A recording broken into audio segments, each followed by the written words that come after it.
On va parler un peu de chimie. Ah, ça manquait à certains. Allez, on démarre. Donc, allez-y, le modèle européen de la réglementation et d'homologation des PPUA doit-il être conservé en l'état? Donc, fait directement écho, s'il vous plaît, on s'installe.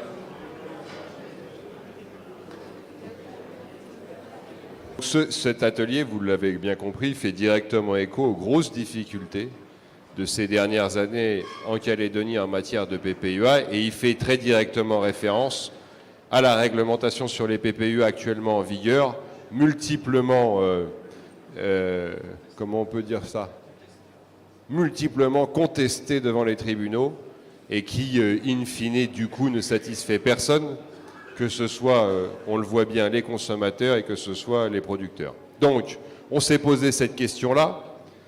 Et on a, je crois, me semble-t-il, proposé des scénarios. Qu'est-ce qui ressort, chers amis, de cet atelier? Ok, donc bonjour à tous. Donc, je ne sais pas si vous avez remarqué, cet atelier 4, c'est le seul qui est marron. Donc, c'est la partie gauche d'Agrinov. On estimait que c'était juste sur le sujet « Protégeons durablement les cultures ». En fait, finalement, les PPUA, on parle de chimie, mais on sait aussi que les PPUA, il y en a des bio. Donc, on aurait peut-être pu faire cet atelier en bleu, c'est-à-dire mixer le marron et le vert. Il concerne vraiment tout le monde. C'est aussi le seul atelier marron, et donc ça a été quand même difficile de faire sortir quelque chose de tout ça. Ça a été un sujet aussi où beaucoup de choses ont été exprimées au sujet pendant ces 5 groupes-là. Donc cette question, il y a 70 participants qui s'y sont penchés, et il y a eu 5 ateliers d'animés. Donc avant même d'aborder les scénarios, ça a été remonté en masse, c'est-à-dire de dire qu'avant de se poser la question est-ce qu'on doit s'adosser à tel pays, changer de système, etc., c'était d'abord de se dire il y a une nécessité d'avoir un dispositif politique phytosanitaire complet avec un encadrement, une traçabilité, contrôle des sanctions pour permettre d'aller jusqu'au bout. Il y a aussi la nécessité vraiment d'avoir cette stabilité juridique pour tous les scénarios, parce qu'en fait, quelle que soit la réponse, comme il disait tout à l'heure, il faut aussi ce préalable est indispensable. Donc ce qui est ressorti au niveau du diagnostic, et c'est vraiment le point central en fait de tous les scénarios, c'est qu'il faut pouvoir avoir un comité d'évaluation des risques indépendant qui sera séparé du gestionnaire du risque. Donc c'est vraiment aujourd'hui revoir ce comité, ce CCPV tel qu'il est aujourd'hui dans notre réglementation et permettre de faire en sorte d'avoir une indépendance dans l'évaluation. Alors les scénarios. Le scénario 1, c'est celui où on s'adosse à l'UE pour toutes les substances actives et les PPUA. À ce niveau-là, les participants, donc vous voyez, on a d'un côté les avantages majeurs, on ne les a pas tous mis, et à droite, les inconvénients majeurs. Donc il y a des petites croix, des petits plus, ça veut dire que les 5 groupes, par exemple, sur le premier avantage, on dit que c'était un avantage majeur. Et pareil à droite, sauf que c'est des petits moins. Donc vous voyez un petit peu la pondération. On a remis seulement ceux qui avaient le plus de croix ou de moins. Donc au niveau des avantages majeurs, sur ce scénario, évidemment, c'est ce qui semble le plus sûr par rapport à la perception du consommateur. Et certains ont même dit que c'est aussi le plus sûr par rapport à l'agriculteur. Après, c'est aussi quelque chose qui ressort nettement, évidemment, on a une économie d'expertise. Donc par rapport à ce comité d'évaluation, finalement, il n'a pas besoin d'être très fort parce qu'on s'en remet à l'Europe pour faire l'évaluation. Mais on a quand même un besoin minimum, c'est-à-dire une expertise agronomique locale. Et évidemment, sur l'avantage aussi là-dessus, c'est que si on s'adosse à l'Europe, on a aussi une ouverture sur tout ce qui est les produits autorisés dans les DOM. Sur les inconvénients majeurs, à contrario, c'est qu'on sait qu'il y aura des usages non pourvus. Et parce que pourquoi? Différence de contexte pédoclimatique et de contexte écologique. D'un autre côté, on a évoqué aussi le coût de l'expertise agronomique. Sur le scénario 2, on ouvre un petit peu plus l'horizon, c'est-à-dire qu'on reste adossé à l'Europe sur les SA agréés et on s'ouvre la possibilité, nous, la Nouvelle-Calédonie, d'évaluer des PPUA hors UE. Juste pour tout le monde, SA, c'est pas un statut de société. Hein. Substance active. Voilà, il faut bien le préciser. C'est le composant du PPUA.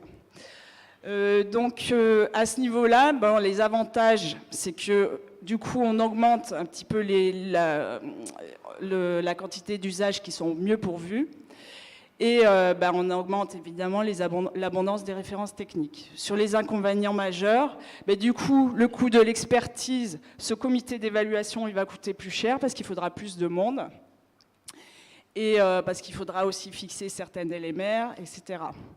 Là, tout de suite, en fait, les participants se sont vraiment aussi posé la question.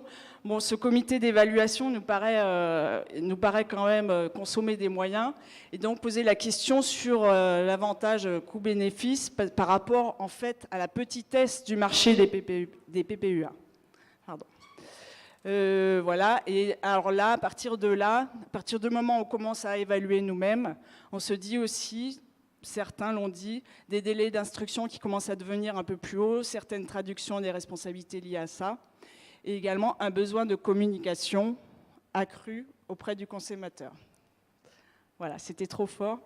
Désolée, je vous ai explosé les oreilles. Troisième scénario. Donc sur le troisième scénario, là, on s'ouvre vraiment l'ensemble des champs des possibles, c'est-à-dire que la Nouvelle-Calédonie se dit, elle agrémente CSA et elle homologue ses propres PPUA, donc elle peut aller piocher dans plusieurs pays. Là, en fait, c'est progressif. Les avantages qu'on avait avant, ils deviennent de plus en plus avantageux, c'est-à-dire là, on a carrément les usages très bien pourvus. C'est même certains qui ont dit que c'est un système idéal. Après, les inconvénients deviennent encore plus majeurs, puisque le comité d'évaluation, que je rappelle, c'est le centre du changement aujourd'hui, là, il explose un peu tous les coups.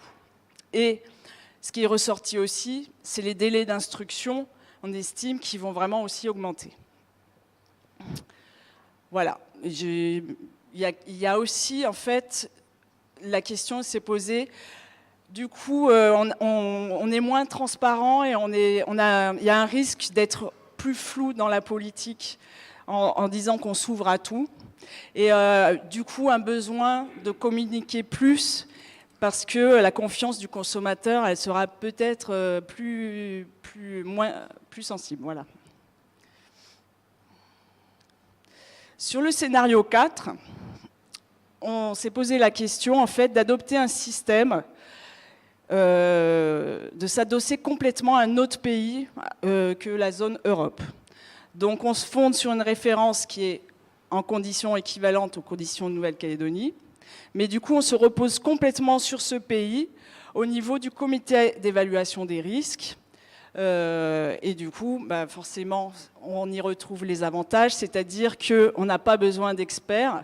On devient un coût au niveau du comité d'évaluation scientifique qui est vraiment le moindre. Il nous reste quand même peut-être l'aspect agronomique, on va en parler après. On a des délais d'appro qui sont plus courts, puisque évidemment on est proche d'ici, donc c'est plus facile d'aller chercher des produits. Et évidemment on a une bonne couverture des usages. Au niveau des inconvénients majeurs, ce qui est ressorti, c'est que en s'adossant à un pays complètement, nous on perd le contrôle sur nos choix. Et il y a certains agriculteurs qui ont dit on perd les produits qu'on a en Europe, et l'Europe, c'est quand même une grosse source d'innovation sur les PPUA. On a aussi une incertitude parce qu'on n'est pas sûr que le pays sur lequel on s'adosse, finalement, on n'est pas complètement sûr de leur référentiel. Est-ce que ce sont les mêmes que les nôtres? Quelle est leur politique, etc. Voilà. Il y a évidemment le problème de la traduction qui devient important, puisqu'a priori, on s'adosserait sur un pays anglo-saxon, et les responsabilités liées à ça. Et enfin, ce qui est sorti chez certains, c'est que finalement, est-ce que dans la question, on est sûr que le pays sur lequel on s'adosse, il a des conditions équivalentes aux nôtres? Voilà, donc au final, sur la participation, la hiérarchisation des scénarios, on a fait une petite enquête, mais pas chez tous les groupes, hein, seulement sur 3 sur 5. Mais c'est le scénario 2 qui est consensuel. Parce que même si il y avait un certain nombre à qui le 1 ou le 3 plaisait bien, il y avait quand même des points bloquants au niveau des scénarios 1 et 3. Le 1, évidemment, c'était que se dit, mais il va nous manquer des usages. C'est quelque chose auquel on fait face depuis. Mais le 3, c'est de se dire, waouh, maintenant qu'on a décidé d'avoir un comité d'évaluation indépendant, 15 experts, c'est un petit peu le sapin pour ceux qui ont participé aux ateliers ou aux diagnostics. C'est le bas du sapin avec 15 experts. Et là, on s'est dit, est-ce que c'est vraiment réaliste pour nous? Et le scénario 4, mais il manquait d'adhésion. Il était vraiment un cran au-dessous par rapport aux participants.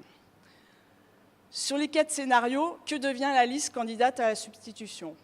Donc, sur le scénario 1 et 2, en fait, du moment qu'on s'adosse complètement sur les SA, sur le système SA autorisé en Europe, entendu qu'on s'adosse aussi et qu'on accepte la liste des substances actives candidates à la substitution. Je laisserai Luc compléter tout à l'heure.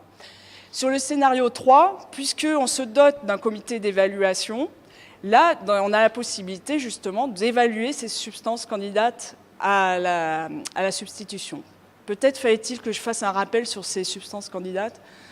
En tout cas, c'est en Europe. L'Europe a listé environ 80 substances actives qui sont incertaines tant en termes de toxicologie ou de bioaccumulation. Et en fait, qu'il faudrait remplacer au plus vite. Mais aujourd'hui, en Europe, il n'y a pas de solution, il n'y a pas d'alternative possible.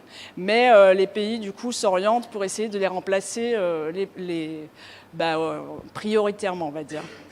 Et en fait, comme vous savez, ici, ça pose un peu un souci parce que jusqu'à maintenant, les produits avec ces substances actives-là, ils étaient évalués dans notre CCPV.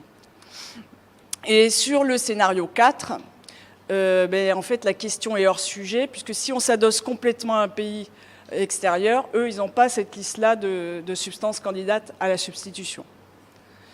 Voilà. Donc, au final, notre scénario 2, si on se cale entièrement sur l'Europe pour les SA, on le fait aussi pour les SA candidates à la substitution. Conclusion, scénario 2 consensuel, on pourrait dire que c'est un peu ce qu'on a aujourd'hui en Nouvelle-Calédonie, sachant qu'on a une grande différence, c'est un grand ajout, on va dire, c'est qu'on remplace le CCPPUAEJ par un comité d'évaluation des risques scientifiques et indépendant, qui est reconnu collégialement.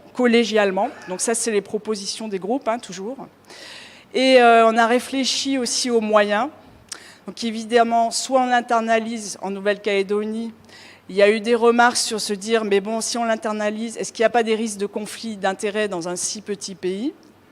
L'idée a été de dire, pourquoi ne pas l'externaliser en partie, faire appel à des experts extérieurs sur ce comité, au moins sur la toxico, etc., peut-être pas l'agronomie, puisque c'est vraiment contextualisé. Et enfin, une troisième idée aussi qui est sortie, c'est pourquoi ne pas mutualiser ce comité-là au niveau de la zone Pacifique, ce qui faciliterait éventuellement d'avoir des financements externes et d'avoir peut-être de faciliter l'accès au dossier des firmes pour l'évaluation. Voilà, merci. Merci.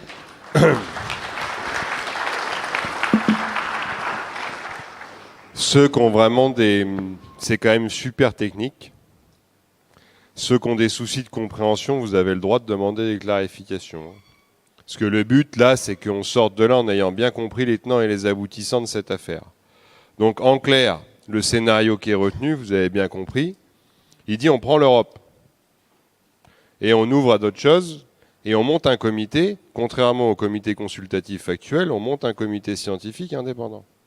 Donc, la première question que j'ai envie de poser, moi, à la fois à Luc Puissemier, éventuellement même à Fabien Escaut de la Davar qui nous a rejoints, faut bien avoir conscience que ce choix-là, il implique, contrairement à aujourd'hui, qu'on fasse notre évaluation des risques. Il faut être clair. Donc si on fait notre évaluation des risques, il faut qu'on ait l'expertise pour la faire. Et il faut qu'on accepte les délais que ça va prendre. Et il faut accepter également le coût que ça induit. Moi, je note depuis ce matin pour recherche, expérimentation, transfert, votre menu. Hein. Ça fait déjà pas mal. Ça, peut-être, ça fait encore une chose de plus, là. Non, mais il faut bien que ce soit clair, cette affaire. Donc, quels moyens faut-il raisonnablement affecter à cette évaluation des risques ?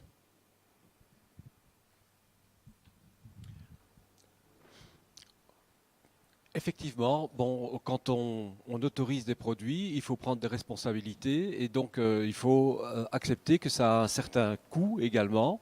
Et donc, comme les modèles sur lesquels on veut se baser, ben, ils sont quand même extérieurs à la Nouvelle-Calédonie, il y a forcément un travail d'expertise interne à réaliser. Et le tout premier travail d'expertise interne à réaliser, c'est concernant l'efficacité biologique, donc les aspects agronomiques du dossier. Est-ce que le produit correspond vraiment à ce dont on a besoin, ce qu'on peut attendre dans les conditions néo-calédoniennes?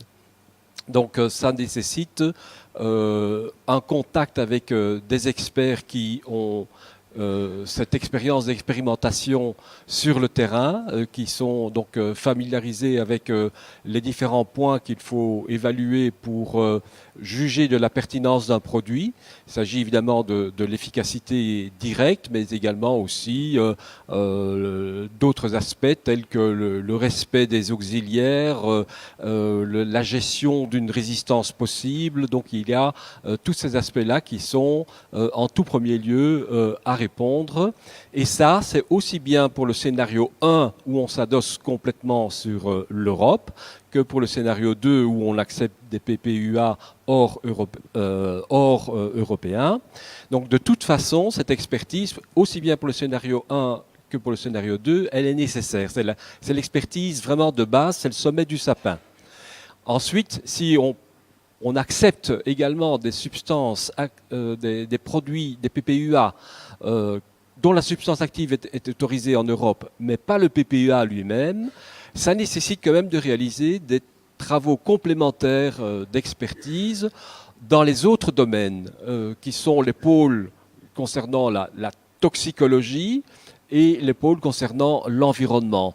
Pourquoi ? Parce que les PPUA extra-européens, ils peuvent contenir la substance active. Effectivement, ils vont la contenir, mais ils vont aussi contenir des adjuvants qu'il faut connaître. Il faut savoir si ce sont des adjuvants acceptables, s'il n'y a pas des solvants dangereux, s'il n'y a pas des adjuvants qui vont exacerber une toxicité, comme c'est le cas par exemple pour le glyphosate. Donc il y a un travail déjà de toxicologie à réaliser pour ces préparations commerciales.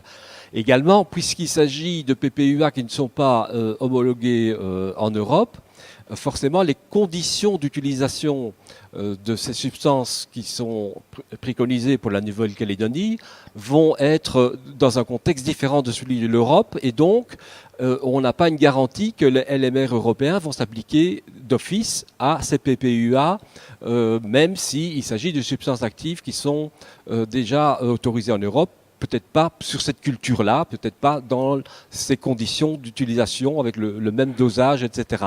Donc il y a également un travail d'expertise qui sera nécessaire pour, en relation avec la limite maximale en résidus. Et bien entendu, le troisième pôle sera concernant tout ce qui est écologie, puisque le contexte néo-calédonien est très différent. Merci, oui. Il y a le micro arrive. Une réaction de la salle. Oui, j'ai une petite réaction. Jeudi, quand il y a eu la présentation au Théâtre de Lille, là, vous nous aviez présenté l'Australie comme un super exemple en termes d'accroissement rapide de sa production biologique, qu'elle fait de l'export et tout ça et tout. Et je voulais savoir pourquoi d'un côté, donc on va la citer comme un exemple où elle fait les choses très bien assez rapidement, et de l'autre côté, quand il va s'agir d'évaluer sa manière, on n'a pas trop confiance comment les Australiens y font, les Néo-Zélandais et tout.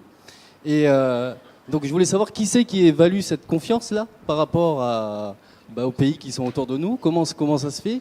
Et il y a quelque temps, il y a eu un article où j'avais parlé, on disait que nos estomacs étaient restés en Europe par rapport à notre alimentation. Et des fois, je me demande si nos égos aussi ne sont pas restés en Europe par rapport aux vraies conditions qui sont ici, quoi. Je voulais juste amener des éléments de réponse sur la première question. En fait, c'est vraiment l'expression du groupe, qui est de dire qu'il y avait une incertitude parce qu'on n'avait pas l'impression de bien connaître la politique agricole australienne. Il y a eu même une remarque d'un agriculteur bio qui disait en fait le rêve.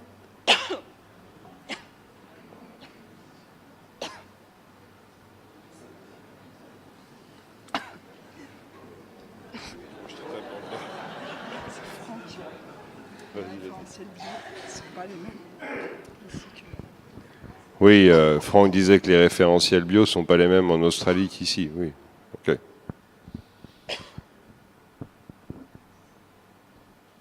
Tu veux réagir, Luc, sur cette histoire?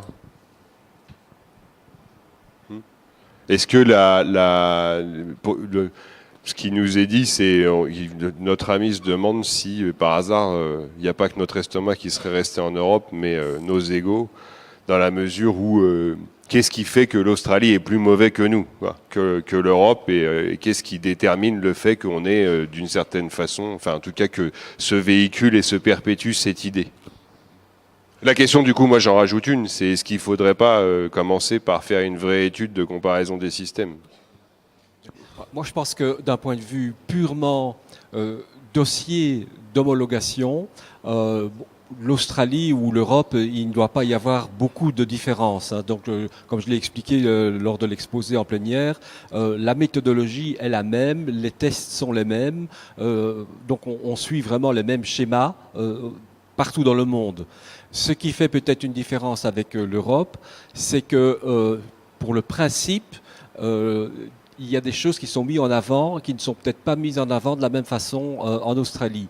Par exemple, en Europe, il y a ce règlement sur la gestion durable des PPUA qui précise, qui stipule très clairement que la lutte chimique doit s'inscrire dans un cadre de lutte intégrée, c'est-à-dire on utilise les produits chimiques en dernier recours. Il y a également des prescriptions assez sévères qui sont exigées d'encadrement de l'utilisation des PPUA. On a vu le premier préalable dans le premier diapo qui a été présenté, c'est que l'autorisation d'un produit phytosanitaire, ça doit se faire dans un cadre bien précis. Donc ce n'est pas simplement autoriser un produit et puis le lâcher dans la nature. Il doit y avoir des contrôles qui sont réalisés. Il doit y avoir des formations continues des différents acteurs.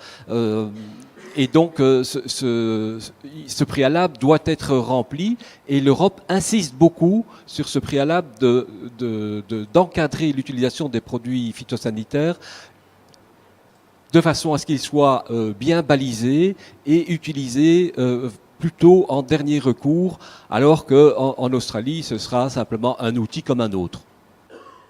Mais est-ce qu'on en est sûr? Parce qu'en fait, moi, je vais ramener un élément de diagnostic qui nous a beaucoup surpris.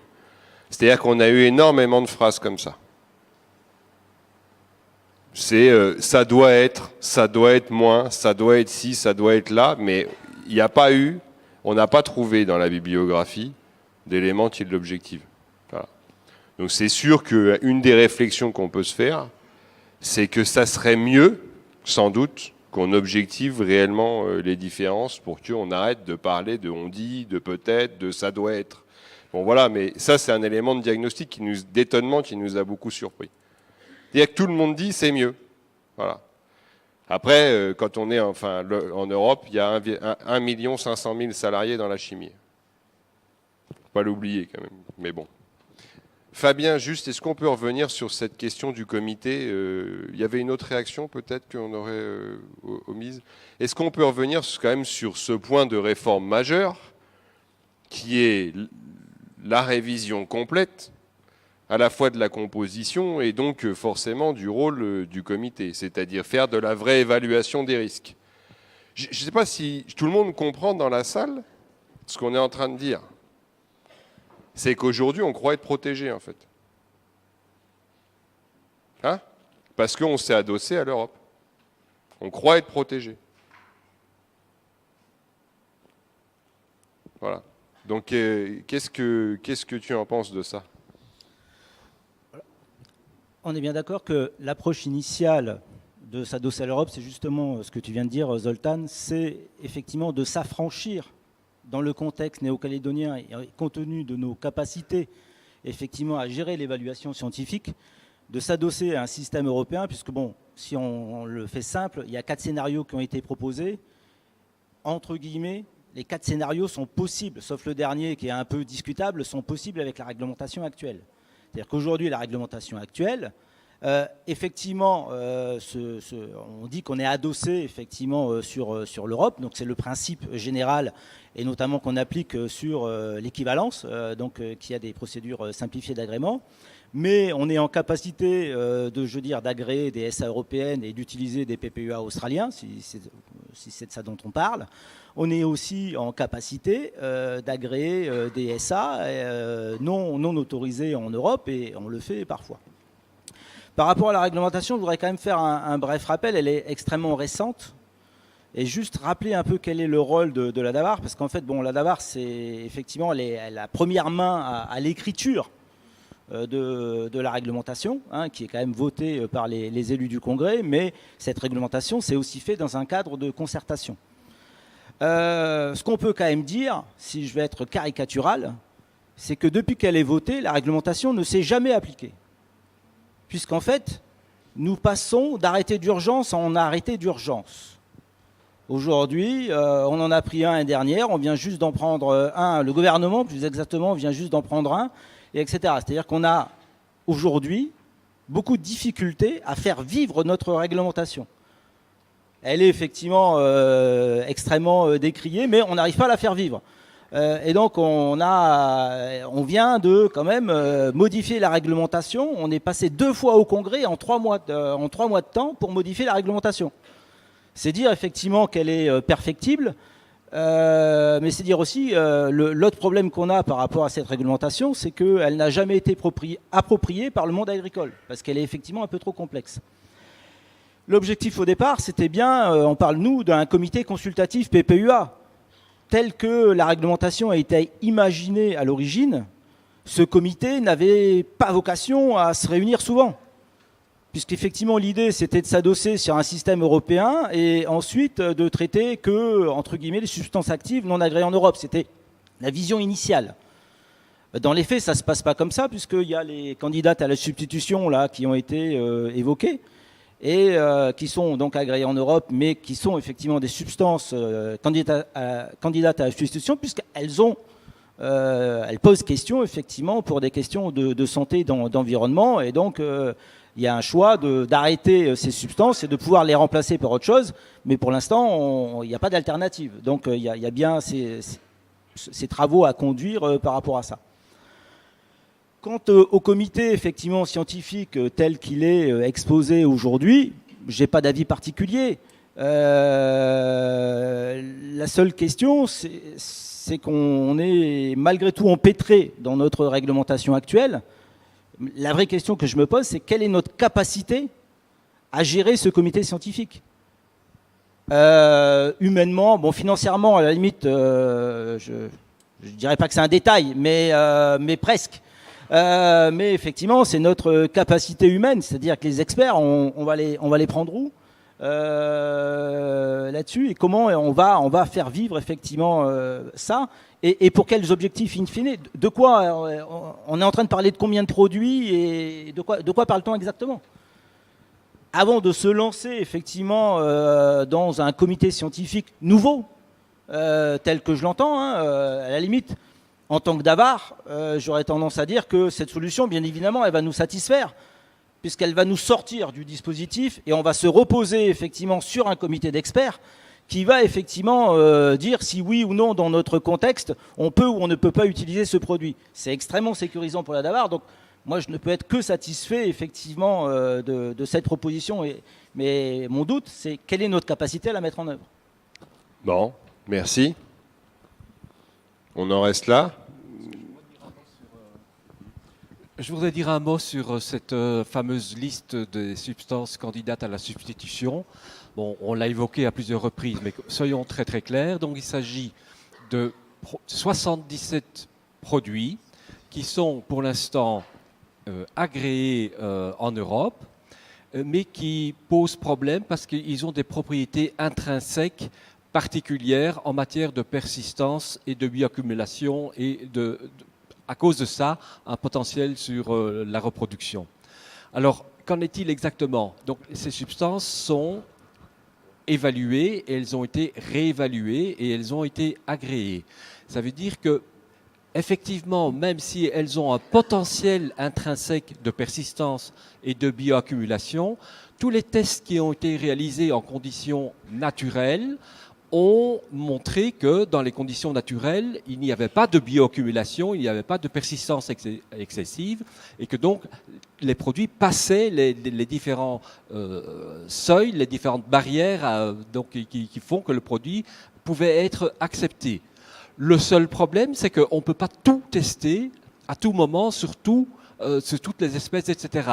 Et donc, il reste toujours un doute que quelque chose qui n'a pas été testé pourrait effectivement poser un problème suite à la bioaccumulation, suite à la persistance.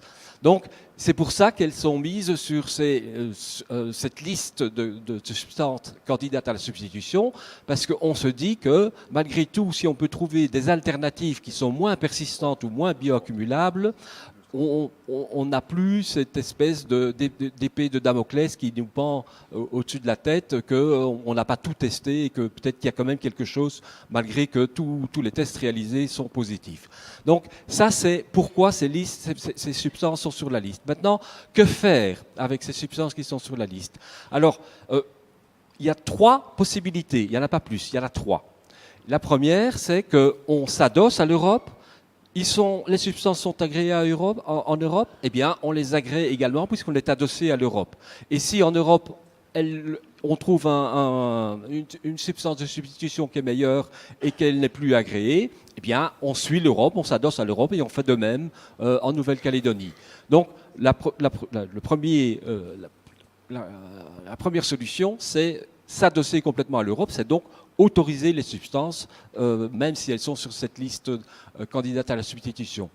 La deuxième, c'est de dire, quand même, par précaution, il vaudrait peut-être mieux quand même ne pas les autoriser parce qu'on n'a pas tout testé, on ne sait jamais que, etc., etc.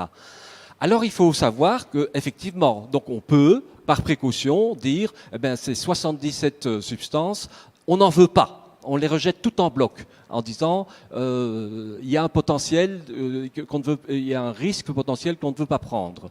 Ça a des conséquences pour un pays comme la Nouvelle-Calédonie parce que dans ces 77 substances, il y en a une bonne dizaine qui font partie des substances très fréquemment utilisées dans le contexte néo-calédonien. Donc ça fait partie, disons, des 40 grandes substances utilisées donc dans le contexte calédonien.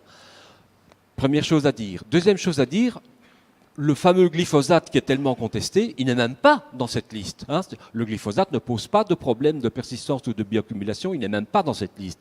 Donc on ne résout en rien le problème du glyphosate avec cette liste de candidats à la substitution. Deuxième point à rajouter à cela, c'est que parmi ces 10 substances qui sont homologuées en Nouvelle-Calédonie et qui seraient balayées d'un coup, il y a, par exemple, le glufosinate, qui est une alternative au glyphosate, qui, elle, disparaîtrait. Donc, il faut se rendre compte que pour la Nouvelle-Calédonie, ça poserait des problèmes. D'autant plus que, parmi ces substances, il y a tous les produits cupriques. Et les produits cupriques sont extrêmement importants pour l'agriculture biologique. Donc ça veut dire qu'en refusant d'un bloc toutes les substances candidates à la substitution, on se met dans une impasse extrêmement dangereuse, y compris pour l'agriculture biologique. Alors qu'est-ce qui reste comme possibilité? C'est la troisième, c'est au cas par cas.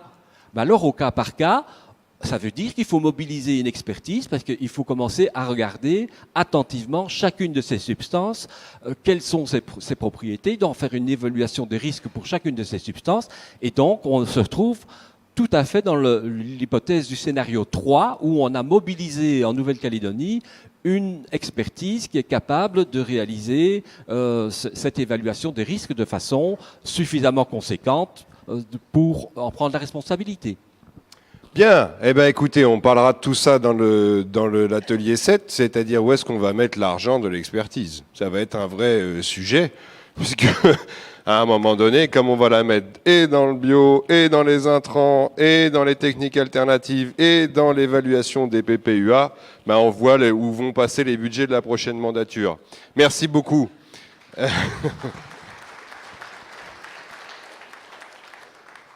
Chloé et Johan. Donc merci à Thierry et merci à Sophie. Chloé et Johan, l'atelier suivant. Le bio et l'élevage. Bon, rebonjour. On m'entend ou pas? Parle plus près, chère Chloé. Ok.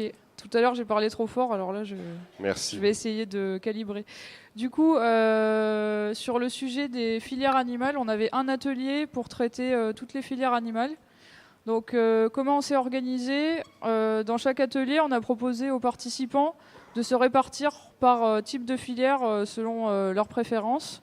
Donc ensuite, on a traité les filières séparément.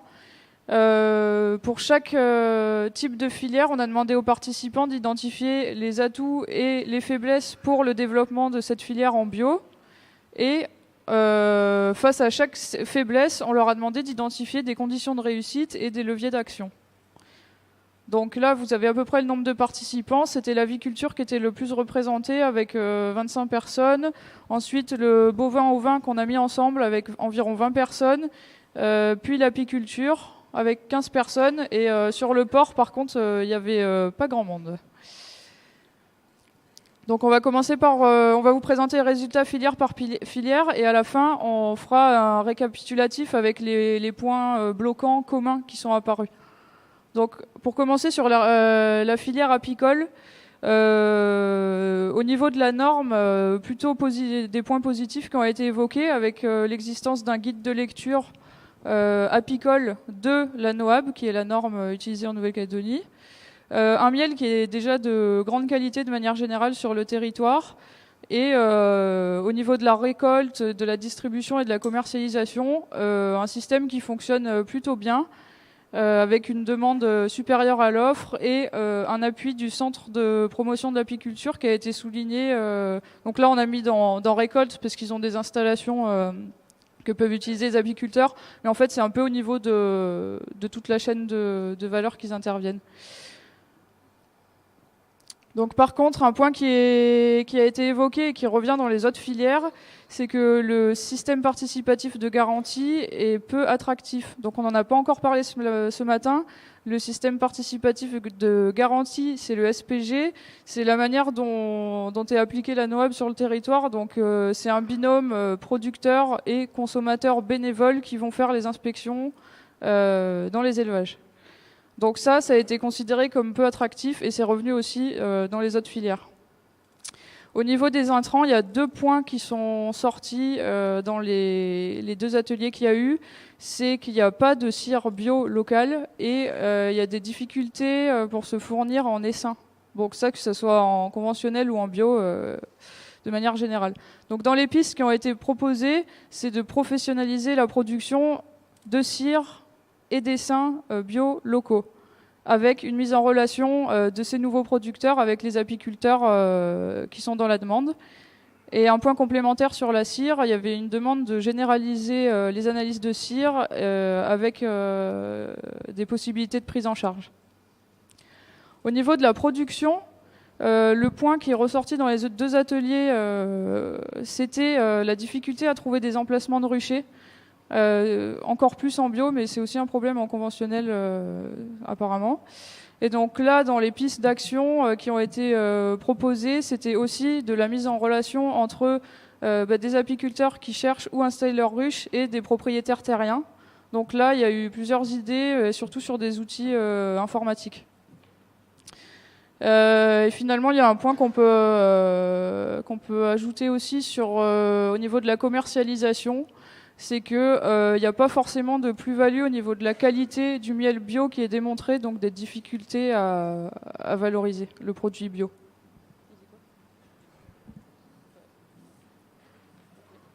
Donc ensuite, sur la filière bovine, des points positifs qui ont été évoqués, surtout dans la production, c'est qu'en Nouvelle-Calédonie, on a déjà un élevage à l'herbe, avec une philosophie des éleveurs qui est quand même tournée vers le respect de l'animal, tout ça, donc ce qui serait compatible avec l'élevage bio.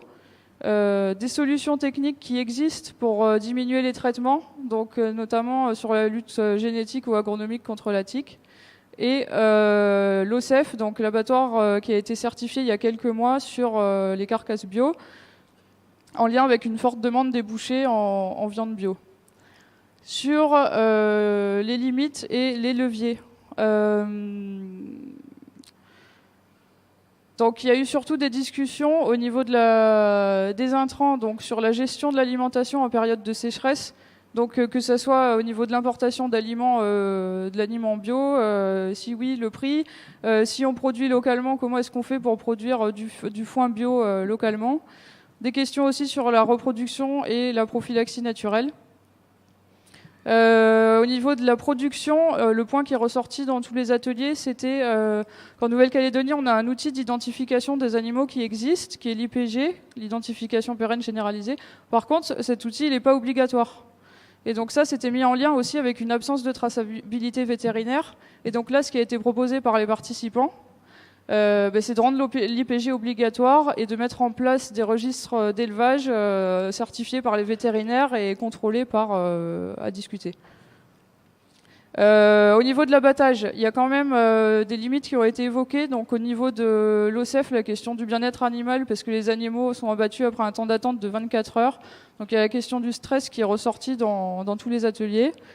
Donc pour ça, des solutions qui ont été proposées, c'est de développer ce qu'on appelle l'abattage au cul du camion ou l'abattage mobile à la ferme, avec une gestion du jeûne par les éleveurs eux-mêmes. Et une deuxième piste, c'était aussi de certifier des abattoirs privés. Dans les limites sur la commercialisation, aujourd'hui, on n'a pas de certification des boucheries et on n'a pas d'encadrement des marges des bouchers. Donc là, ce qui a été proposé en lien avec ça, c'est de faire de la vente directe, passer en magasin spécialisé et en parallèle certifier des ateliers de découpe et des boucheries. Voilà pour la filière bovine-ovine. Ensuite, pour passer à l'apiculture, globalement, il y a peu de problèmes sanitaires sur le territoire, donc des bonnes pratiques d'élevage dans l'ensemble. Au niveau de la commercialisation des œufs bio qui existent aujourd'hui, il y a une forte demande et c'est rémunérateur pour le producteur. Ensuite, au niveau des freins, surtout un gros point qui est ressorti au niveau des intrants, c'est la problématique de l'aliment bio qui aujourd'hui est importé, qui coûte cher. Et l'absence de céréales bio locales. Donc pour ça, il y a deux pistes d'action qui ont été évoquées et qui ont été évoquées dans le temps. Donc dans un premier temps, ce que suggéraient les participants, c'est de rendre l'aliment importé plus accessible, donc simplifier la réglementation, diminuer les taxes à l'import, regrouper les producteurs pour mutualiser les commandes et pouvoir négocier les prix. Et ensuite, dans un deuxième temps, en parallèle, mais qui sera fonctionnel dans un deuxième temps, c'est développer la production d'aliments bio locaux. Donc là, il y avait deux idées qui avaient été évoquées. Il y avait la production de céréales bio locales et la deuxième idée, c'est de valoriser des produits tropicaux type manioc, banane pour en faire des aliments. Je vais passer directement à la commercialisation où il y a un point qui est revenu souvent, c'est le peu de données sur la demande, surtout en poulet de chair, avec une idée qui est sortie, c'était de créer un observatoire des prix et de la consommation pour mieux connaître le marché. Voilà, c'était l'idée principale. Sur la filière porcine, je vais passer rapidement, je ne vais pas vous faire le détail parce qu'il n'y a que 2 personnes qui ont travaillé dessus et qui n'étaient pas des éleveurs de porc de Calédonie. Et il y a beaucoup de points similaires avec la filière avicole. Il y a quand même un truc qui est sorti, qui est un peu différent, c'est qu'on a peu d'élevage avec des aires d'exercice extérieures en Nouvelle-Calédonie. Donc ça, c'est une petite synthèse, donc des points bloquants qui sont communs aux différentes filières. Déjà pour toutes les filières, il y a le système participatif de garantie qui a été décrit comme peu attractif. Et ensuite pour toutes les filières sauf l'apiculture qui a un guide de lecture, la NOAB, donc la norme, elle a été présentée comme pas assez précise et pas adaptée au contexte local. Donc pour ces 2 points, je vous renvoie à l'atelier 8 qui sera présenté tout à l'heure.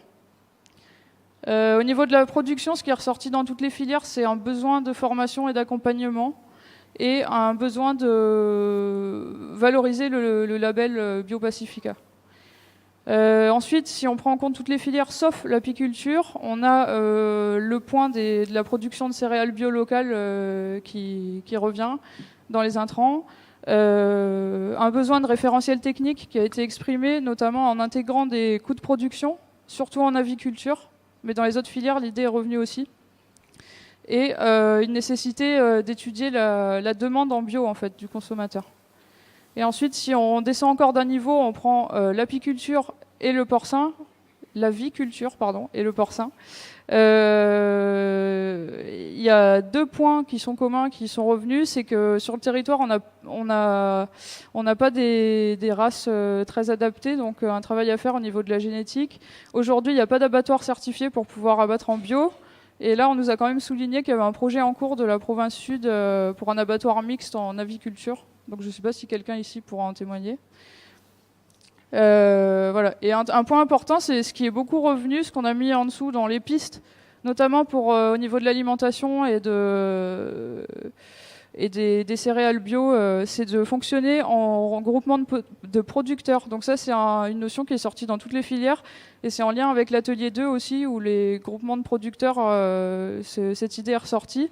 Donc pour notamment mutualiser les commandes, comme on le disait tout à l'heure, mais aussi là, il y avait l'idée de faire des groupements d'éleveurs et d'agriculteurs pour produire des céréales bio locales, donc des groupements mixtes. Et finalement, une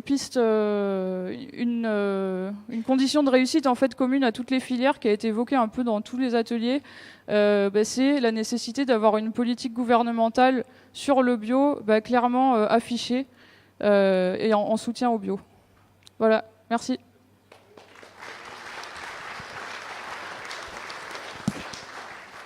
Merci beaucoup. Donc là, très intéressant cet atelier. Bon, d'abord aussi parce qu'il renvoie, je rappelle, au diagnostic où ce qui nous avait surpris et qui était clair, c'était que l'élevage bovin, il était le plus proche de la capacité à passer en bio de manière massive. Tu veux dire un mot, Jacques? Tu me disais en off, céréales, végétal animal. C'est très intéressant. Bon, il y a beaucoup de matière. Bon, ce qui est important, de mon point de vue, sur le plan technique, c'est la liaison entre le développement des productions animales, notamment aviculture, porc. La pertinence, c'est d'accompagner dans le même temps, comme dirait l'autre, le développement des productions végétales pour limiter les imports qui coûtent cher, machin, etc. Et c'est difficile de penser le développement de l'aviculture alors qu'il y a des besoins en volaille de chair. On a parlé des pondeuses, mais il y a aussi la volaille de chair, il y a aussi le porc. Et pour ça, si on n'a pas les productions végétales qui accompagnent, c'est quand même dommage, quoi. Parce que on gère, en développant ça, on gère l'augmentation des importations. Donc ne pas raisonner le développement de ces productions animales-là, si en même temps, il n'y a pas le développement des agriculteurs. Ce n'est pas obligatoirement les mêmes, ceux qui vont faire les poulets et puis ceux qui vont faire les céréales. Mais il faut donc ça oblige à travailler ensemble, à discuter et à programmer et à prévoir de travailler ensemble et l'un et l'autre. Du coup, je regarde David Perrard, notre céréalier. Est-ce que, David, Est-ce qu'il est possible de faire des céréales bio assez vite ici? Alors, tout simplement, bien sûr que oui. Bien sûr que oui. Après, je crois que ça a été dit tout à l'heure, il y a quand même quelques freins qu'il faut lever. Je ne vais pas revenir sur le SPG qui est peu attractif, parce que bon, c'est trop facile, et ça, je pense que c'est pas un des facteurs les plus bloquants. Ce dont nous, on a besoin de savoir, c'est le besoin. Aujourd'hui, on est en capacité technique, nous, de produire de la céréale bio, que ce soit notamment le maïs sur lequel on est très avancé.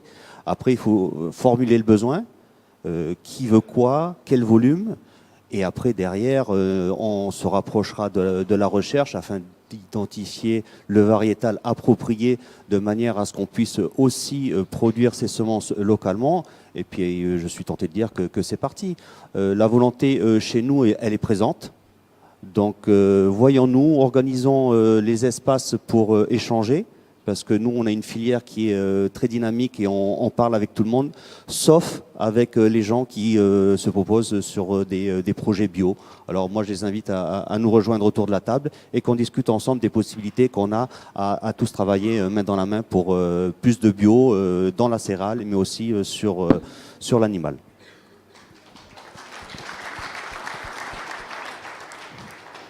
Alors, je voudrais juste compléter l'histoire de la demande existante. Alors aujourd'hui, je répète, Frédéric Pratelli, Biomonde, on est sur une production aujourd'hui d'œufs bio en Calédonie qui doit être autour de 300 000 œufs par an. La Calédonie produit a priori 21 millions d'œufs. Le potentiel, je crois que c'est 10 fois plus pour le bio, c'est autour de 3 millions, c'est-à-dire qu'on est à 300 000, on peut faire 3 millions d'œufs. Donc je pense que quand on a dit ça, on pourra trouver combien il faudra de céréales derrière et combien il manque de producteurs aujourd'hui pour pouvoir produire cette production-là. La production, la quote-part des œufs dans la consommation en métropole, c'est 17% à peu près de la consommation globale. On est à 21 millions, on extrapole un petit peu, on est un peu moins, enfin bon. Mais je pense qu'on est capable de faire 10 fois plus que ce qu'on fait aujourd'hui.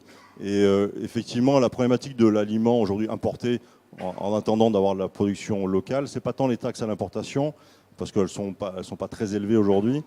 C'est plus le problème que c'est du volume et que ça prend du fret et qu'aujourd'hui on transporte des produits peu chers dans du fret. Donc la question, c'est vraiment la question de la subvention de l'aliment bio dans les exploitations, puisqu'aujourd'hui on a créé des subventions à travers l'agence rurale. Donc c'est bien d'avoir initié ça, mais on est à 75% de l'aliment qui est subventionné, mais dans une limite de 500 000 francs par an par exploitation. Donc on touche quand même très clairement la limite du truc. Si on veut faire nos 3 millions d'œufs, il va falloir qu'on revoie ce système certainement d'aide qui soit plus proportionnel à la quantité d'aliments que l'on va consommer par exploitation que plutôt une répartition par exploitation avec un volume, enfin une subvention fixe par an. Donc voilà, merci. Merci. Laurent Desval, qui pilote le schéma céréales de la province sud. C'est quoi la place qu'on peut faire aux céréales bio, qui sont peut-être, j'allais dire, un petit peu plus vertueuses que les aides à l'import? Bonjour. Donc, au niveau des céréales bio, comme disait David, on n'en est pas loin au niveau de la filière céréales, puisque derrière l'effort des producteurs associés aux conseillers de la province sud, les plans de rotation, les plans de couverture, les semis directs, les semis sous couvert végétal sont déjà en place sur la moitié des surfaces. Donc en fait, le passage au bio est un peu l'étape suivante, à condition de ne pas faire supporter encore une fois le risque aux producteurs. Donc c'est là où il y a, comme disait David, il faut aller au niveau de l'expérimentation, affiner les derniers boulons. Voilà. Et puis après, ça peut être le blé, puisqu'actuellement la filière est très dynamique, puisqu'on a le maïs est saturé localement.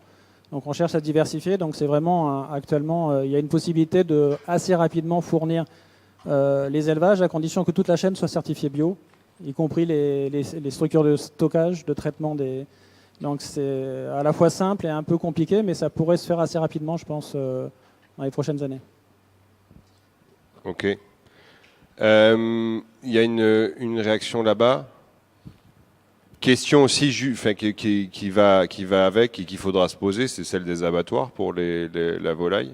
Autant l'OCEF est en voie de certification bio, hein, pour ceux qui ne le savaient pas, mais pour les abattoirs de volailles, c'est autre chose. Bonjour tout le monde.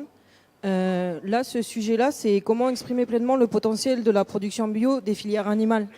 Et on voit que la piste, c'est la politique gouvernementale affichée en soutien au bio.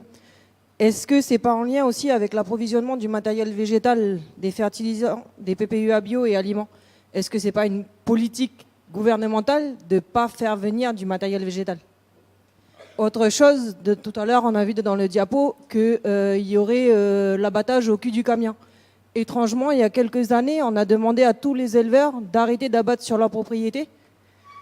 Pourquoi au jour d'aujourd'hui, on leur dit ben non, mais tout compte fait, bien que vous ayez peut-être mis ou pas aux normes vos abattoirs, on va faire marche arrière et puis on va abattre de nouveau sur les exploitations agricoles. Est-ce que c'est pas là de nouveau une politique gouvernementale? Il y a un intérêt politique derrière. Merci. Et étrangement, pardon, je monopolise encore le... Étrangement, je trouve qu'il n'y a pas beaucoup de représentants du gouvernement en charge de l'agriculture dans la salle, là, tout de suite, maintenant.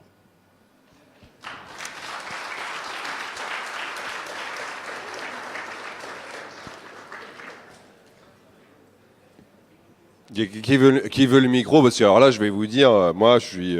toi, Gérard, qui...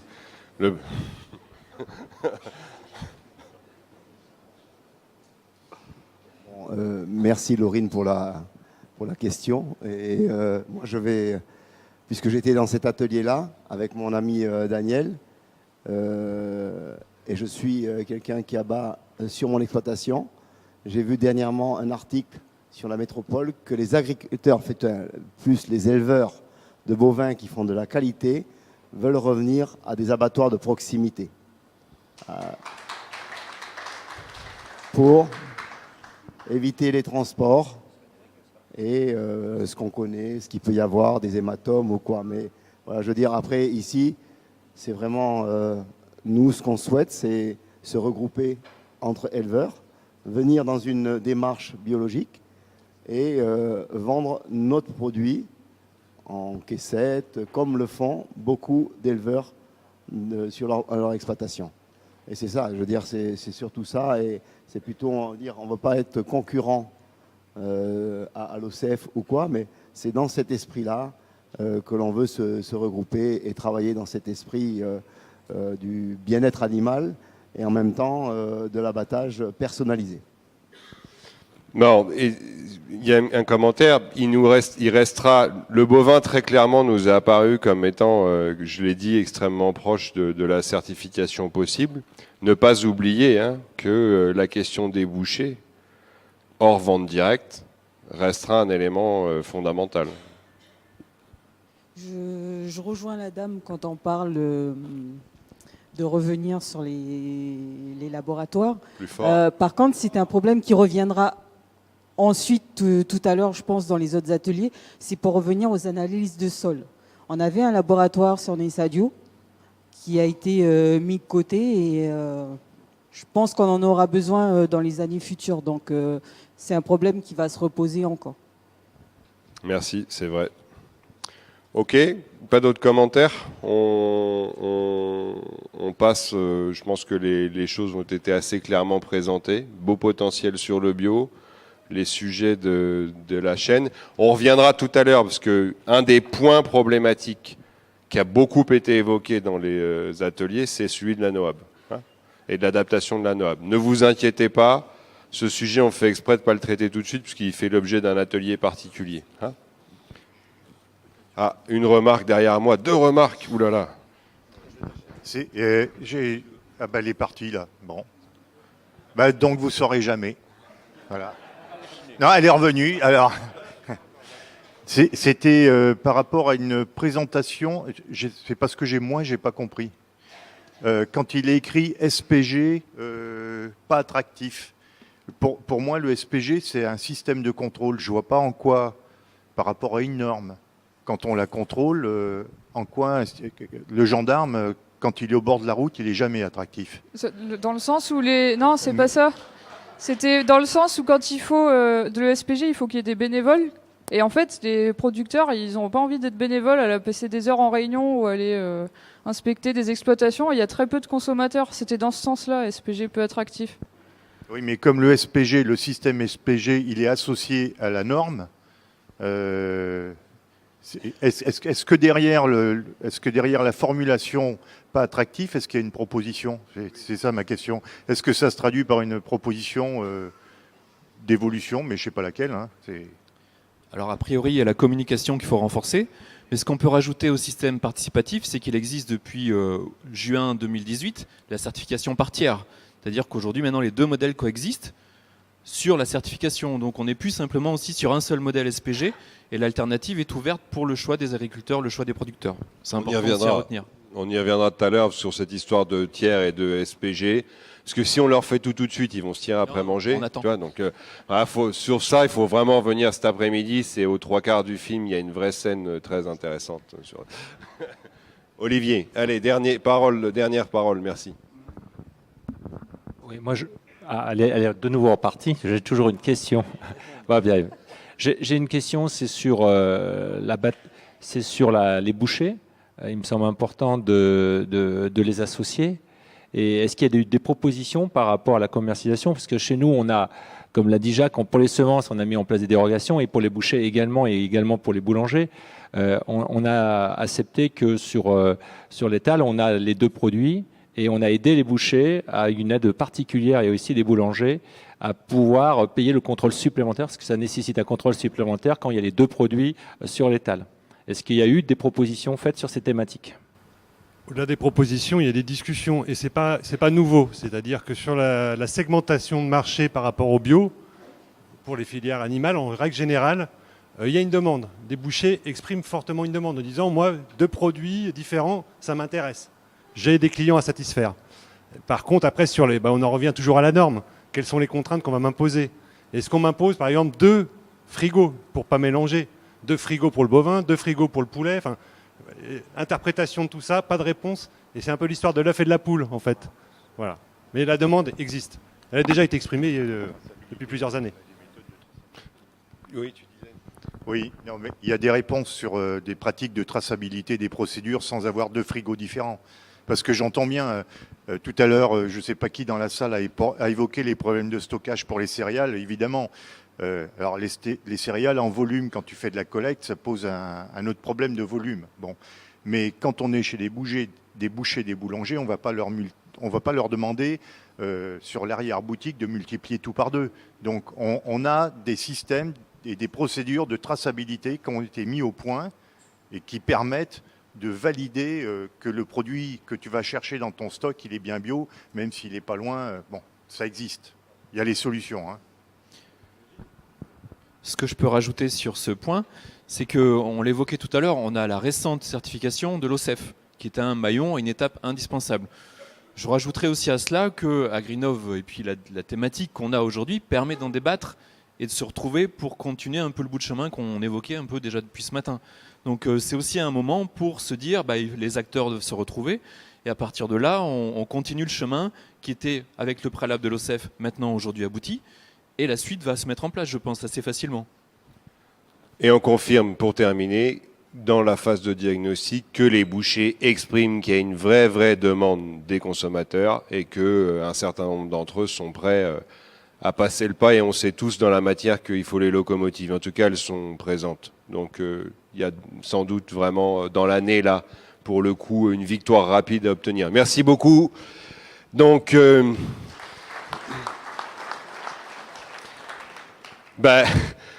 avant de manger, donc cet atelier doit nous amener à l'assiette. Hein. Donc c'est vraiment, voilà, c'est super bien fait, c'est du boulot de professionnel. On peut pas dire merci, hein. Vraiment les gars, super.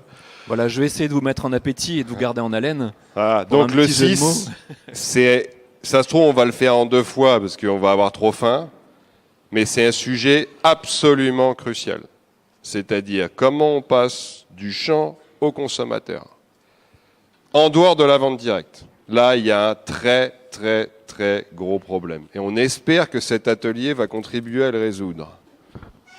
Vous n'avez pas la pression. Alors de quoi parle-t-on dans cet atelier numéro 6 ? de mise en culture, de stockage, enfin vous l'avez vu, c'est un peu la chaîne de valeur dont on a beaucoup parlé aussi dans le diagnostic qu'on a présenté, et normalisation, enfin bref voilà. On a étudié 3 scénarios, en avantage, en inconvénient. Je tiens à remercier aussi au nom de tous les animateurs, l'ensemble des participants qui ont contribué dans les 3 ateliers. On a bien travaillé, on a bien phosphoré, on va vous présenter les synthèses des ateliers. Alors, le premier scénario qui a été discuté, c'était des investisseurs privés investissent la chaîne de valeur. Vous vous rappelez les maillons de la chaîne de valeur? Donc on avait des investisseurs du privé qui rentraient pour finalement structurer l'organisation du champ à l'assiette. En avantage, ça permettait aussi de maintenir des circuits courts. Vous verrez, il y a des points qui se répètent entre les 3 scénarios.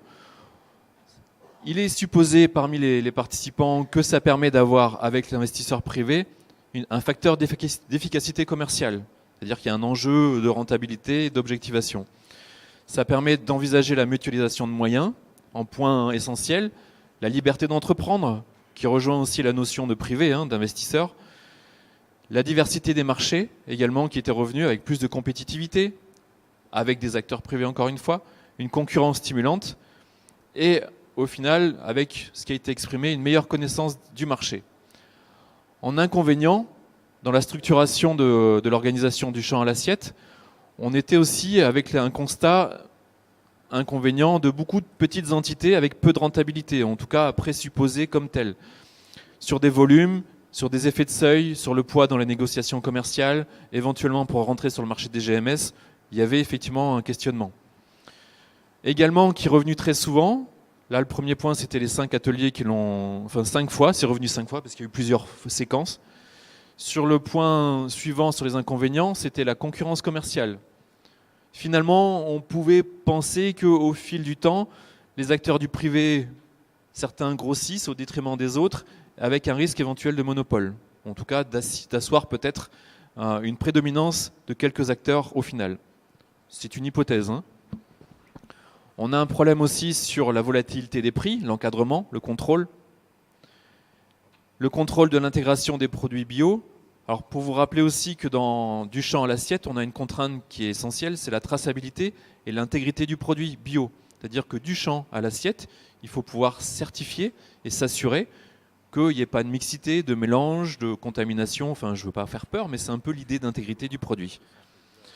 Et enfin, l'inconvénient sur le marché aujourd'hui, c'est qu'il n'y a pas d'organisation de ce marché pour y répondre. Donc voilà ce qu'on a retenu pour le scénario 1. Le suivant change un peu de modèle. On est sur une organisation interprofessionnelle. Qu'est-ce que ça veut dire? Ça veut dire qu'on intègre l'ensemble des maillons de la chaîne de valeur, de la production à la consommation. Qu'est-ce qui est très intéressant? Ça permet d'avoir tous les acteurs autour de la table. On en parle depuis ce matin et depuis plusieurs jours. On parle ensemble, on a tous les acteurs, on peut discuter des leviers, des contraintes et trouver des solutions tous ensemble. Recherche de consensus, du coup, plus. On parle, on échange l'information, on est transparent, on peut aussi identifier et mieux connaître le marché, point essentiel. Ce qui permet tout ça d'avoir des enjeux de traçabilité qui sont soulevés et qui permettent d'avoir une réponse, de traçabilité, de modèles qui marchent ailleurs, parce que finalement ça existe déjà, donc pourquoi pas en Nouvelle-Calédonie également. On peut aussi envisager que dans cette organisation, on discute de la surproduction, ou en tout cas de la transformation indirecte pour les excédents, ce qui permet de stabiliser aussi les marchés et de trouver des débouchés. Et on peut envisager aussi, on parle un peu de financement, mais des solutions de financement ou de mixité de financement, public-privé. Et des accords, c'est revenu une fois, sur le prix. En inconvénient, c'est la notion de pilotage, comment on met ça en place, comment on le gère au quotidien. La difficulté de financement, est-ce qu'on dit que ce sont les adhérents, les membres de cette organisation interprofessionnelle qui vont mettre l'argent sur la table pour faire fonctionner cet outil? Gros débat, a priori pas forcément simple. Donc l'enjeu, c'est que ça se fait aussi pour d'autres filières. Des exemples existent en Calédonie, ça se fait aussi éventuellement, on l'a déjà en exemple, ailleurs. Inconvénient, sensibilité des consommateurs sur la perte de traçabilité. Alors sachant qu'on l'avait aussi en avantage, on présente le document tel que ça nous aurait été restitué. On n'est pas toujours en phase entre les plus et les moins, c'est issu des débats des participants. En moins également, en plus on avait la fédération des acteurs, en moins on retrouve un peu la représentation de tous les acteurs aussi. Bon, voilà. Et un enjeu, c'est la place qu'on accorde aux petits producteurs. On évoquait ce matin l'intervention de la Polynésie, c'était de se dire il ne faut pas opposer les petits producteurs aux gros, donc faire une place, en tout cas assurer des places pour l'ensemble des modèles d'agriculture, qu'ils soient petits, gros, selon les filières, l'organisation de chacun. En scénario 3, on est sur, entre guillemets, un office public bio. Qu'est-ce que c'est un office public bio? C'est finalement la puissance publique qui l'administre et qui le met en place. Vous en connaissez certainement quelques exemples en Nouvelle-Calédonie. Dans cette idéologie, on est effectivement sur une spécificité de cette mise en place en agriculture biologique. Qu'est-ce que c'est en gros avantage qui a été retenu? C'est l'accessibilité garantie à tous. Tout le monde peut avoir accès à cet outil. Équité de traitement géographique, on parle des îles, on parle de la province nord, on parle des petits, des gros producteurs. Là, finalement, on est aussi sur un segment qui permet d'intégrer tout le monde. La mutualisation des outils, la gestion de la surproduction. On envisage aussi du coup des outils de valorisation des excédents, transfo, stockage, identification facilitée pour les produits avec le marché, effectivement rendu par ce service, cet office bio. Outils de régulation en force, facilite l'organisation, communication. On peut aussi communiquer. Ça aurait pu être dit aussi sur le point d'avant, mais c'est apparu sur celui-là, sur la bio, et des contrats de production, c'est-à-dire qu'on peut contractualiser aussi avec les producteurs pour engager des volumes et sécuriser aussi les acteurs qui vont produire. En inconvénient, ce qui est ressorti de manière assez forte, c'est la pression politique et la gouvernance. L'esprit d'indépendance, où est-ce qu'on l'a, les opérateurs, comment ils se situent, est-ce qu'ils sont pris, entre guillemets, dans cet office public et qu'ils n'ont plus le choix. C'est le modèle d'intégration, quelque part. La tarification, la qualité, les prix sont fixes. En tout cas, il y a une notion d'encadrement aussi de la gestion des produits. Système qui peut être lourd, rapidement administratif. Je ne sais pas si on l'a laissé. Non, mais il y avait risque de blocage syndical, on avait retenu, mais on l'a enlevé. Mais monopole, risque de monopole, coût d'investissement de fonctionnement et logistique complexe. Voilà les trois modèles tels qu'ils ont été débattus par les ateliers, restitués devant vous. On n'a pas de priorité dans les choix, dans les scénarios. Finalement, c'est en fonction de la force des uns et des autres qu'il faut effectivement ouvrir le débat. Eh ben, pour avant de manger, là, ça met en... Ça... Bon appétit. Merci. Bon, bah évidemment, comme on part de pas grand-chose, ça décoiffe un peu, parce que chacun aura compris, ils ne l'ont pas dit de manière... Ils l'ont pas dit de manière très explicite, mais bon, c'est d'avoir un outil en clair, peut-être en dessous de l'IFEL ou d'une interprofession. De l'autre côté, pour ce qui concerne le 3, ça s'appelle l'OCEF, des fruits et légumes. Il faut appeler les choses par leur nom. Voilà. Et donc, on fait quoi?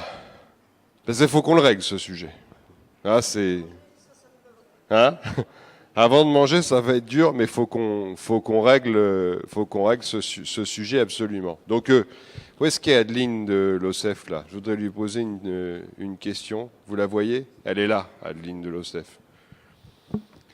Je ne sais pas si en venant ici ce matin, tu étais préparé tout à fait à cette hypothèse, mais demain, vous seriez prêt à vous occuper des fruits et légumes, vous? Bonjour, Adeline de l'OCEF. Rapproche-toi parce que sinon on ne va pas t'entendre, Oui, ça va nous manquer. Donc Adeline Cretin de l'OCEF Pommes de Terre. En effet, je n'étais pas tout à fait préparée ce matin, mais j'ai quand même participé aux ateliers hier, donc je connaissais les scénarios possibles. Qu'est-ce que je peux dire? Si la filière nous demande, on sera là pour répondre aux enjeux. Je pense en effet que c'est un modèle qui peut répondre aux enjeux du bio. Et puis, il faut construire ensemble tous les acteurs de la filière. Il faut construire avec les producteurs, avec les organismes certificateurs. Et voilà, on est là. Merci, Marjolaine. Alors, l'IFEL, vous êtes prêt à piloter un outil de collecte et de mise en marché? Parce qu'il y en a qu'en doute. C'est ce que j'ai redit dans les ateliers hier, je ne sais pas si on m'entend. Une interprofession, ça a une visée collective, pour des actions collectives. Ça n'a pas une visée commerciale, en fait. Donc, on peut travailler sur des missions pour inciter à la collecte, au stockage, à la planification, mais ce n'est pas notre cœur de métier de faire du commerce. Après, un autre commentaire. J'étais dans les ateliers hier, on avait parlé d'un scénario 4, public-privé. Ah, on nous aurait menti, on nous aurait menti par omission. Voilà. Donc peut-être que dans votre groupe... J'ai le micro, je le dis. Vas-y. Là, je crois que Jacques, là, il trépigne, parce que là, t'imagines, tu t'arrives en Calédonie et tu parles de ça à un office, là, tout de suite, quand on vient d'Europe, je peux vous dire que là, ça tape dans les bars, là. Vas-y, continue.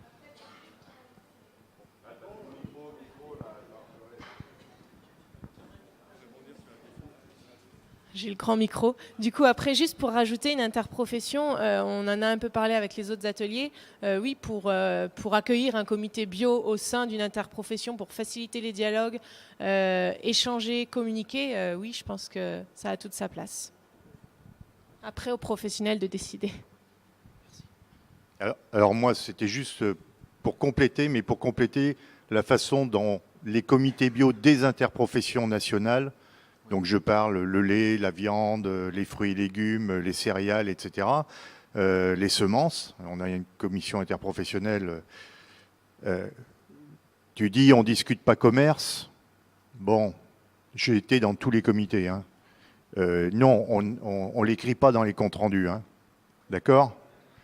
Mais si on est en réunion interprofessionnelle, tous les représentants de l'amont, les transformateurs et l'aval, il y a un certain nombre de comités dans lesquels je suis, y compris la grande distribution, les réseaux de boutiques, les réseaux de magasins, mais aussi la grande distribution est représentée.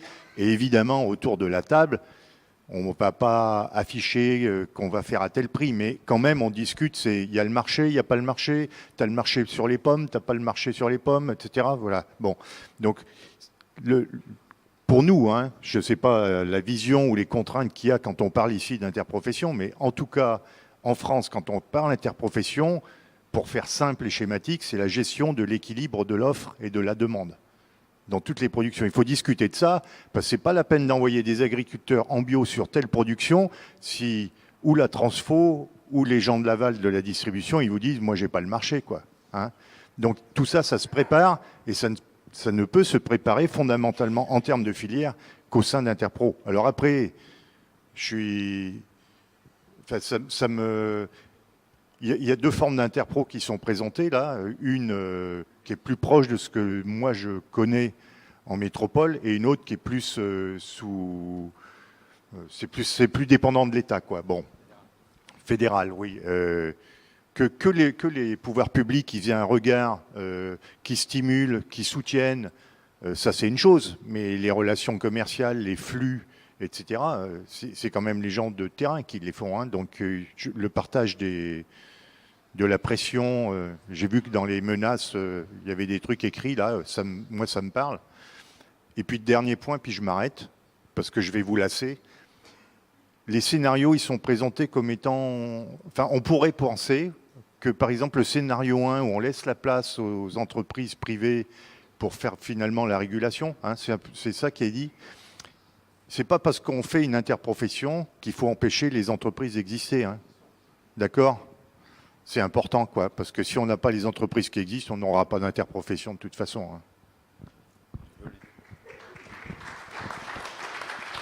Alors, c'est ce que je voulais dire, Jacques l'a dit. C'est ce que voilà, c'est deux outils différents.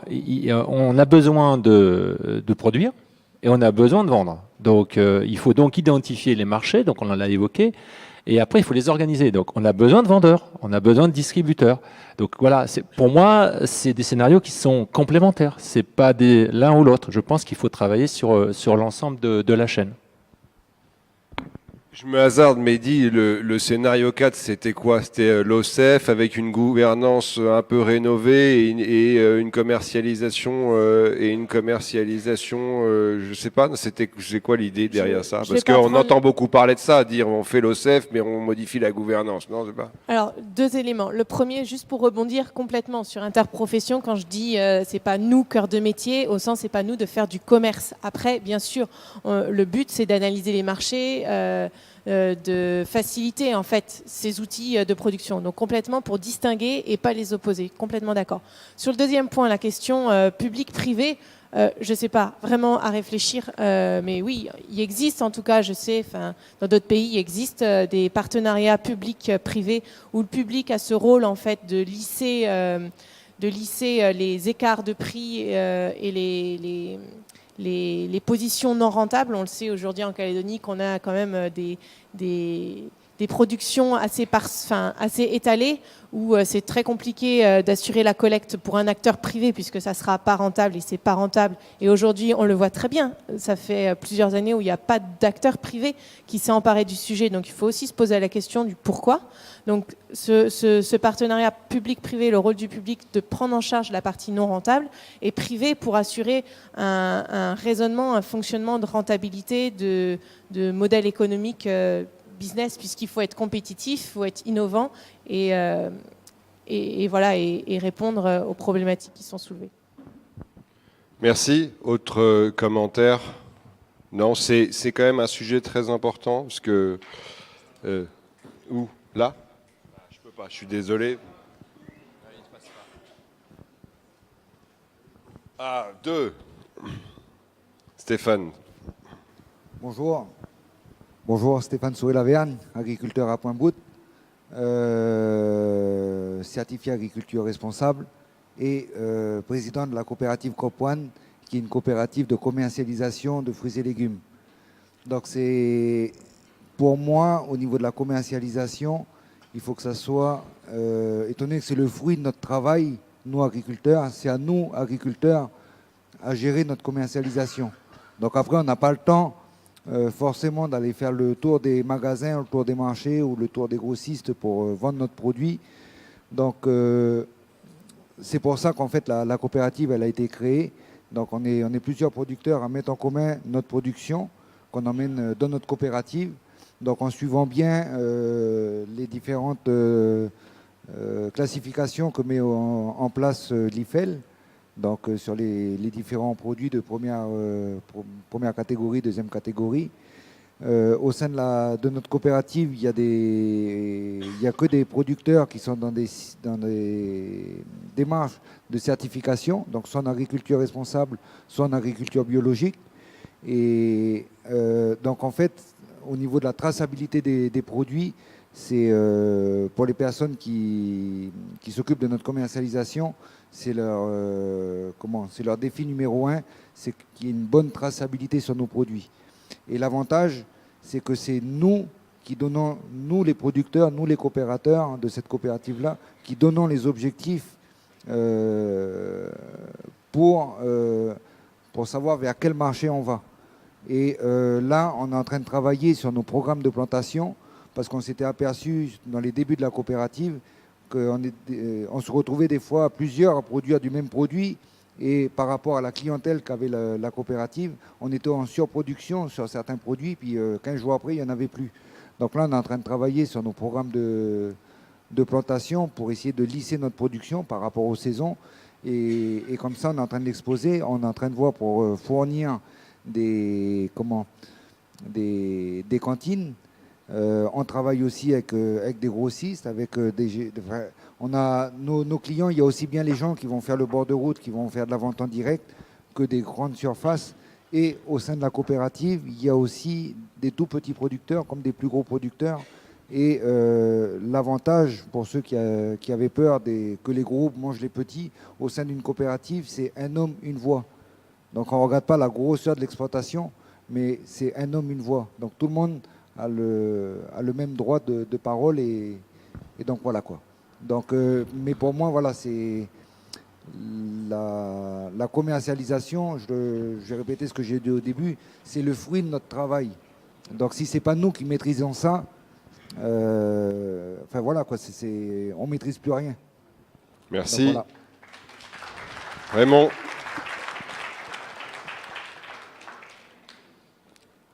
Il y en a 2. C'est les 2 derniers, donc Jean-Michel, Raymond. Oui, sinon, bonjour à tous, Jean-Michel Delatière, agriculteur. Dans l'idée de Marjolaine, et j'étais dans son atelier, donc en fait, je me rappelle bien du scénario 4. On avait un petit peu approfondi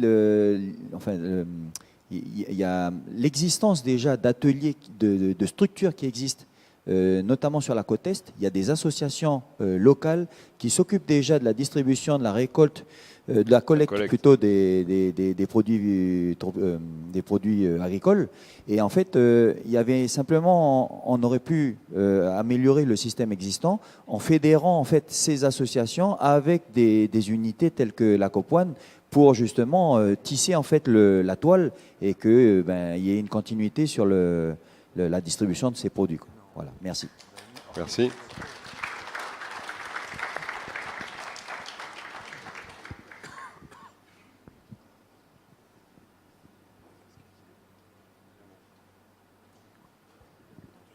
Oui, bonjour. Non, simplement, ce qui me hérisse le poil, c'est d'encore imaginer de faire une OCEF bio. Parce que si vous écoutez tous les professionnels, aujourd'hui les éleveurs se plaignent de l'OCEF, les producteurs de pommes de terre se plaignent de l'OCEF, donc il ne faut pas recommencer à refaire quelque chose qui ne marche pas. Innovant, il y a des interprofessions qui se mettent en place et je crois que c'est là sur les professionnels qu'il faut compter, pas sur les administratifs. Parce que tant qu'on aura de l'agriculture gérée de façon gouvernementale, puisque l'OCEF, il faut le dire, c'est un outil politique, ce n'est pas un outil au service des professionnels. Merci.